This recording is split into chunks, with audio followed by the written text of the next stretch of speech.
Welcome to Firestorm Games, and we're back once again to take a look at some new Age of Sigmar releases. This time we're taking a look at some of the new Sylvaneth releases, notably the Tree-Revenants that I have here. Now on the front of the box we have the 5 Revenants that you get in here, assembled and painted up, and on the back here you can see some of the other variants that we've got on. So we've got the Sprite Revenants and also the Tree-Revenants at the bottom as well. In addition to that, we also get various little indicators of how these miniatures were painted. So let's open this box up and take a look at the contents inside. First of all, we get the 5 32mm bases that you can base these guys with. Next, we have the instruction booklet, and this shows you how to build both the Tree Revenants and also the Spite Revenants there as well. Now, the instruction manual is full colour as well. You can see exactly how everything pieces together. All the individual components are numbered, and these diagrams are always extremely helpful when following. In addition to that, if I just skip to the back, we also have some rule listings for the Tree Revenants, and also, if I flick forward a little bit more, some for the Spite Revenants as well. On the very back here, we also have some more suggestions on how you should paint your miniatures. Now this brings us to the actual sprues. Now we get 2 sprues in here, and I'll be looking at these individually. The first sprue that we have here contains most of the Spite Revenant parts, as you can see here by these rather fearsome looking claws. We also have some various weaponry for the Tree Revenants as well, these glaives here.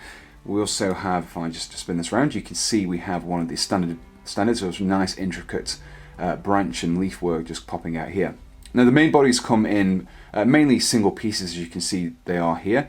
Makes it a lot easier to glue together, even if it does limit the amount of poses you can position them in out of the box. So you can see all these nice details. This branch detailing continues onto the legs there, and you can see on this other body as well.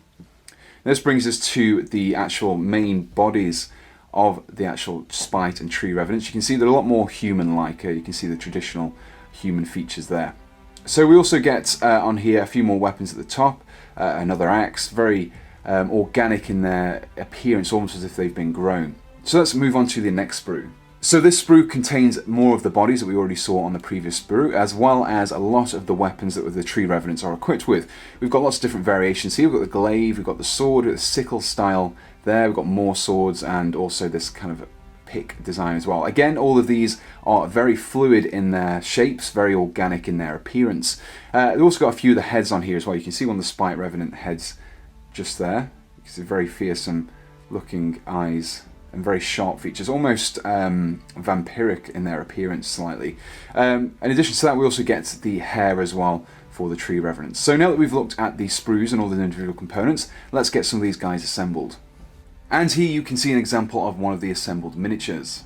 Assembling this Revenant was very straightforward indeed. There wasn't that many components to assemble, and the ones that I did have to put together were really clearly explained in the instruction booklet. In terms of the casting quality, it really was fantastic, as we've come to expect with Games Workshop products. Everything was very crisp and detailed, and there were very little in the way of mold lines. The engineering of the components themselves was exceptional. I didn't need to file anything down or trim anything down in order for it to fit.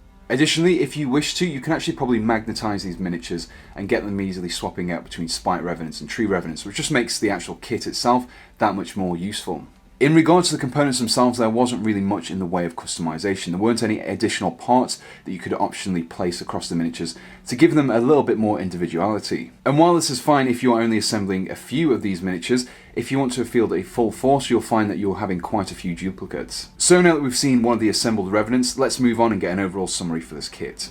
So that concludes our review of the Sylvaneth Tree-Revenants. Overall, I really like the aesthetic of these miniatures and the whole of the new Sylvaneth range. I especially like the fact that these elves have now actually become essentially part of the forest that they protect, as opposed to just inhabiting it. Now, these particular miniatures are all really nicely designed. I like the contrast between the tree-like bodies and actual more humanoid right arms and heads. Now, my only criticism of this set is the fact that they come in single poses. Now, what you've got on the front of the box here is pretty much the poses you get, and this is kind of a little bit of a trend that we've been seeing with the latest Age of Sigmar releases.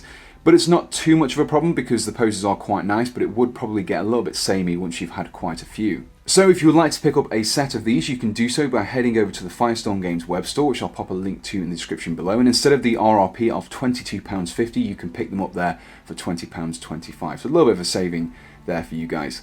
Now, if you enjoyed this video, do let us know in the comments below, and also subscribe to be kept up to date with all of our future videos. And until next time, thanks for watching, and goodbye.